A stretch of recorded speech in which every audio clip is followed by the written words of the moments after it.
At the Shanghai Cooperation Organization Council of Foreign Ministers meeting in Tashkent, the participating countries pledged to make good use of rich cultural resources in the region. Pakistani Foreign Minister Bilawal Bhutto Zardari too was present for the conference and held meetings with his Chinese, Kazakh, Kyrgyzstan, Tajikistan and Uzbekistan counterparts. He appeared to stay away from India's Shankar and had no meeting planned with Russia's Sergei Lavrov. We asked former diplomat Abdul Basit the foreign minister's SCO visit and the outlook for Pakistan's foreign policy.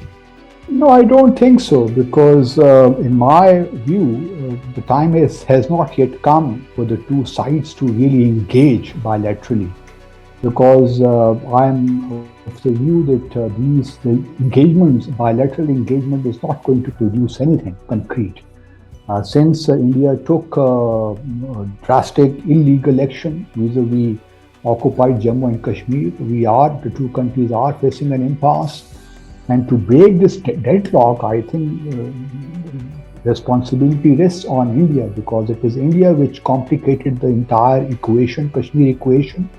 Now it is for India to introspect, reflect as to how it can reverse the decisions taken on 5th August 2019.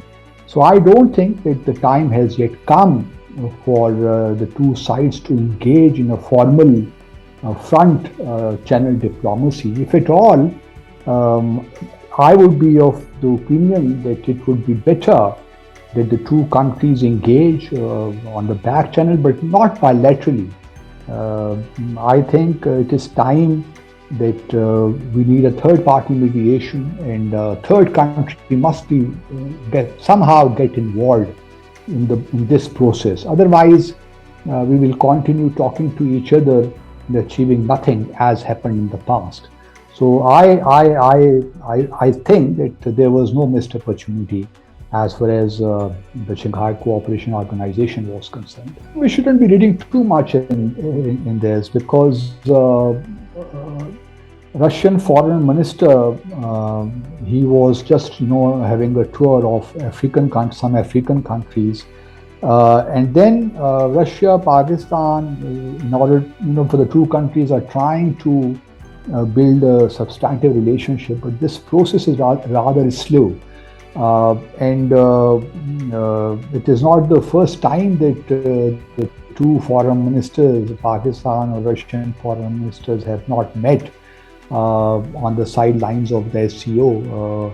There were many SCO meetings where the two foreign ministers did not meet. My own thinking on this issue is that Russia is somewhat not very happy with the statements which Pakistan made subsequent to then Prime Minister Imran Khan's visit to Moscow on 23rd, 24th of February, the same day when Russia started its so-called military operation in Ukraine. And then we should also remember that, things need to be put in correct perspective. It is the Russian side which has not been very forthcoming to Pakistani overtures. As a matter of fact, I would even go to the extent and say that Russia has been using in different ways its relations with Pakistan to build pressure on India. And we all know that President Putin, whether he was Prime Minister, then President, then Prime Minister, then President, he has never been able to visit Pakistan.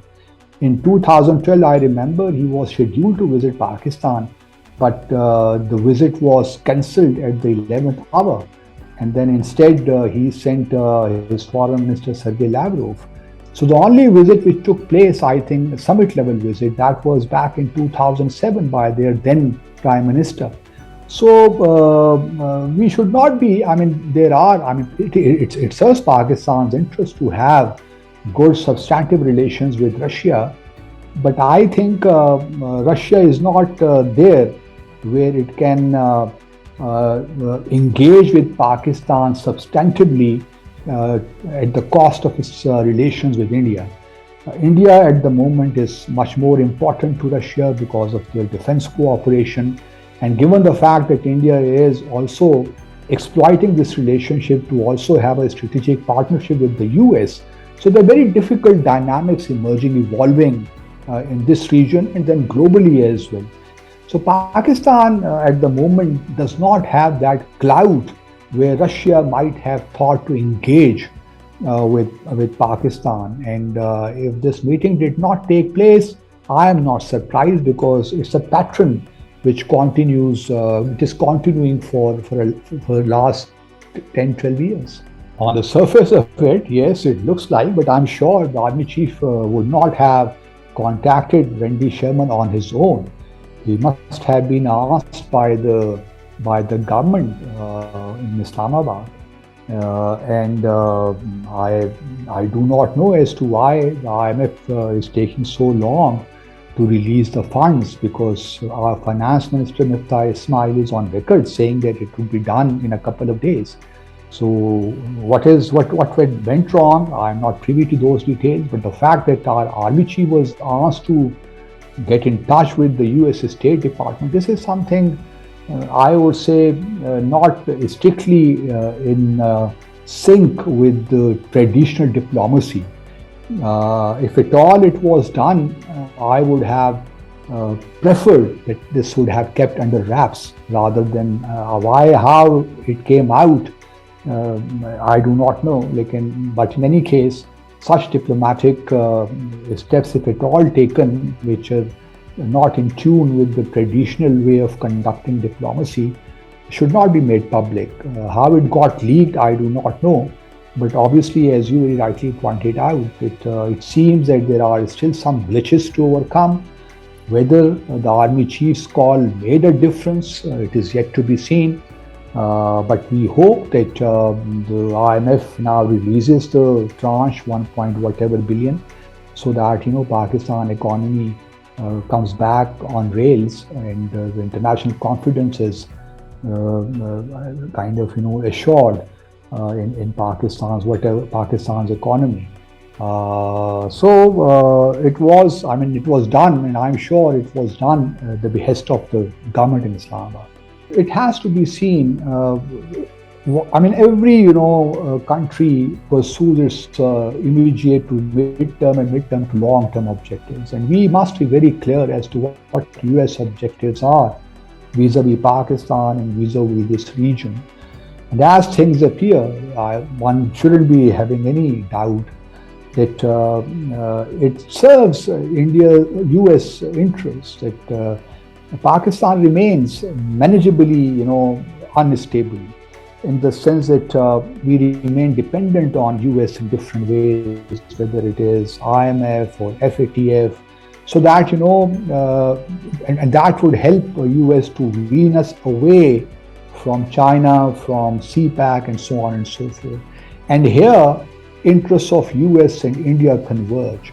So if US is still exerting pressure on Pakistan through IMF or through FATF, that makes sense from their perspective, whether it is Imran Khan's government or this new present dispensation, doesn't really matter. But at the end of the day, you're right to a certain extent that all governments in the world, especially big powers, do like to have governments in countries like Pakistan which look at them favorably, or who do not appear to be not averse to taking some, I would not use the word dictation, but who are accommodating in different respects. So I'm sure the US has its own interests, and it will keep exerting its pressure on Pakistan on different issues. Especially, I understand that the US is also